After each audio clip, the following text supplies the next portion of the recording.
Après 21 heures de négociations acharnées au Pakistan, le verdict de J.D. Vance est tombé, aucun accord. Téhéran refuse de céder sur l'uranium, Washington refuse de reculer sur ses lignes rouges. La diplomatie a officiellement échoué, laissant place au fracas des armes. Mais le coup de grâce vient de la Maison-Blanche. Donald Trump vient de trancher.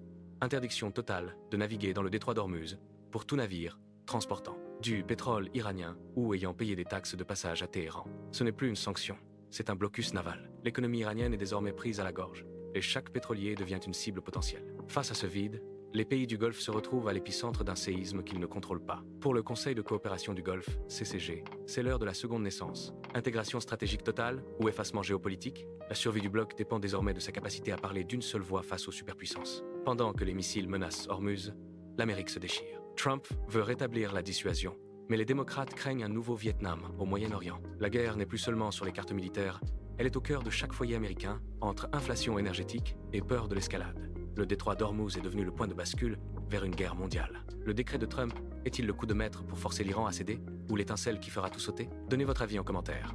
Paix impossible ou guerre inévitable?